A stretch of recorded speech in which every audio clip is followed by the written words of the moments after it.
Hi hello ಎಲ್ಲರಿಗೂ ನಮಸ್ಕಾರ. Welcome back to Shishi's kitchen. ಇವತ್ತು ನಾನು ನನ್ನ ಕಿಚನಲ್ಲಿ ಪನ್ನೀರ್ ಕಾಜು ಮಸಾಲ ತೋರಿಸ್ತಾ ಇದ್ದೀನಿ. ಫಸ್ಟ್ ಒಂದು ಪಾತ್ರೆ ಇಟ್ಕೊಂಡು 2 ಆನಿಯನ್ ದೊಡ್ಡ ದೊಡ್ಡದಾಗಿ ಕಟ್ ಮಾಡ್ಕೊಂಡಿದ್ದೀನಿ. ಅದನ್ನು ಸೇರಿಸ್ಕೊಂಡು ನಂತರ ಒಂದು 20 ಕ್ಯಾಶು ತೊಗೊಂಡಿದ್ದೀನಿ. ಇದನ್ನೆರಡು ಸೇರಿಸ್ಬಿಟ್ಟು ಒಂದು 10 ನಿಮಿಷ ಬಾಯ್ಲ್ ಮಾಡ್ಕೊಳ್ಳೋಣ. 10 ನಿಮಿಷ ಬಾಯ್ಲ್ ಆದಮೇಲೆ ಇದನ್ನು ಸ್ಟ್ರೈನ್ ಮಾಡ್ಕೋಬೇಕು. ನೀರೇನು ಯೂಸ್ ಮಾಡ್ಕೊಳ್ಳೋದು ಬೇಡ. ಇದು ಸ್ವಲ್ಪ ಬಿಸಿ, ತುಂಬಾ ಬಿಸಿ ಇದೆ ಅಲ್ವಾ. ಬಿಸಿ ತಣ್ಣಗಾದ್ಮೇಲೆ ಇದನ್ನ ಒಂದು ಜಾರಲ್ಲಿ ಸೇರಿಸ್ಕೊಂಡು ನೈಸಾಗಿ ಪೇಸ್ಟ್ ಮಾಡ್ಕೋಬೇಕು.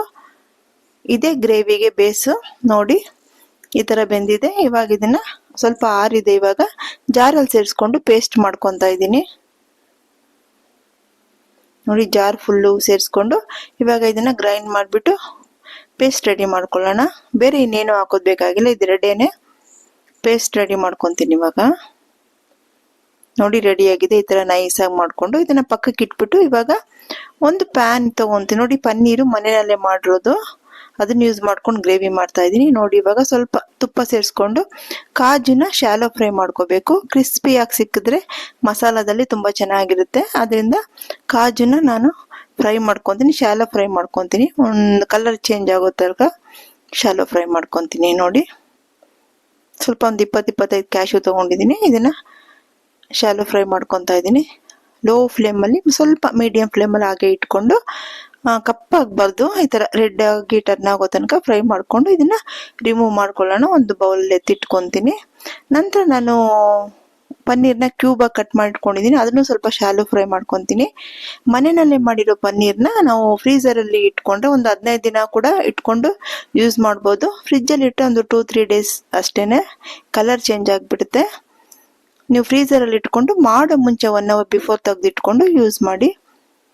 ನೋಡಿ ಈ ಥರ ಸ್ವಲ್ಪ ರೆಡ್ ಚಿಲ್ಲಿ ಪೌಡರು, ಸ್ವಲ್ಪ ಸಾಲ್ಟು, ಒಂದು ಸ್ವಲ್ಪ ಟರ್ಮರಿಕ್ಕು ಹಾಕ್ಬಿಟ್ಟು ಇದನ್ನ ಶಾಲೋ ಫ್ರೈ ಮಾಡ್ಕೊತೀನಿ.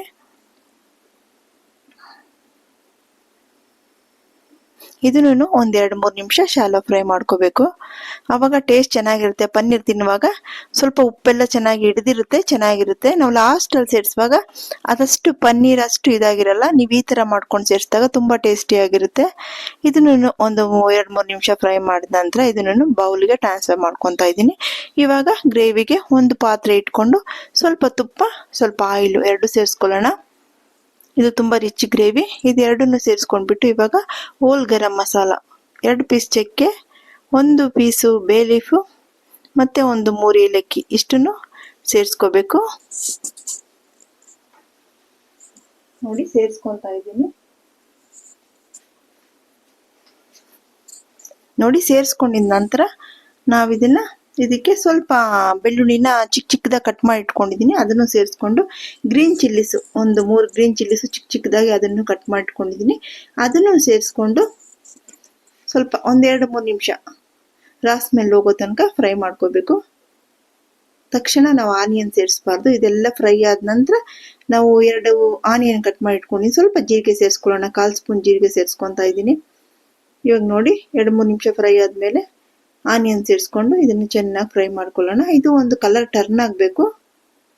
ಕಲರ್ ಟರ್ನ್ ಆದ ನಂತರ ನಾವು ಟೊಮೆಟೊ ಸೇರಿಸ್ಕೊಳ್ಳೋಣ. ಇವಾಗ ನೋಡಿ ಒಂದು 5-6 ನಿಮಿಷ ಇದನ್ನ ಮೀಡಿಯಂ ಫ್ಲೇಮಲ್ಲಿ ಇಟ್ಬಿಟ್ಟು ಬೇಯಿಸ್ಕೊಳ್ಳೋಣ. ಇವಾಗ ನೋಡಿ 1 ಸ್ಪೂನು ರೆಡ್ ಚಿಲ್ಲಿ ಪೌಡರ್, ಇದಕ್ಕೆ ಬೇಕಾಗಿರೋ ಮಸಾಲೆ ಇಷ್ಟೇ. 1 spoon red chilli powder, 2 spoon ಧನಿಯಾ ಪೌಡರ್, ಒಂದು 1/2 ಸ್ಪೂನ್ ಜೀರಾ ಪೌಡರು, ಒಂದು 1/4 ಸ್ಪೂನ್ ಗರಂ ಮಸಾಲ. ಆಲ್ರೆಡಿ ಹೋಲ್ ಗರಂ ಮಸಾಲ ಹಾಕಿದ್ದೀವಿ.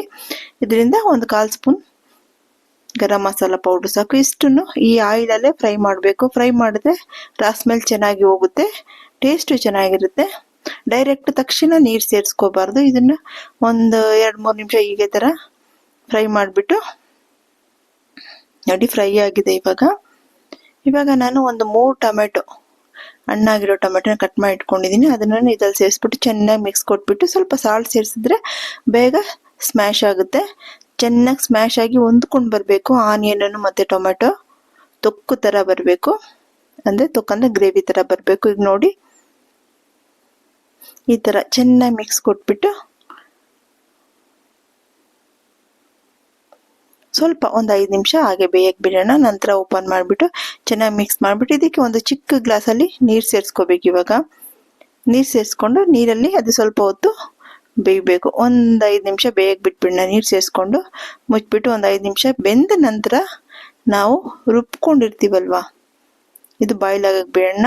ಬಾಯ್ಲ್ ಆಗಿಬಿಟ್ಟ ನಂತರ 5 ನಿಮಿಷ ಆದಮೇಲೆ ನಾವು ಪೇಸ್ಟ್ ಮಾಡ್ಕೊಂಡಿರ್ತೀವಲ್ವ ಅದನ್ನು ಇದಕ್ಕೆ ಸೇರಿಸ್ಬಿಟ್ಟು ಒಂದು ಚೆನ್ನಾಗಿ ಮಿಕ್ಸ್ ಕೊಡೋಣ. ಮಿಕ್ಸ್ ಕೊಟ್ಬಿಟ್ಟು ಮಿಕ್ಸಿನೆಲ್ಲ ಸ್ವಲ್ಪ ನೀಟಾಗಿ ಕ್ಲೀನ್ ಮಾಡಿಬಿಟ್ಟು, ಇದು ತುಂಬ ಜಾಸ್ತಿ ನೀರು ಹಾಕಬೇಡಿ, ಸ್ವಲ್ಪ ಗಟ್ಟಿ ಇದ್ದರೆ ಚೆನ್ನಾಗಿರೋದು ಇದು ಕಾಜು ಮಸಾಲ.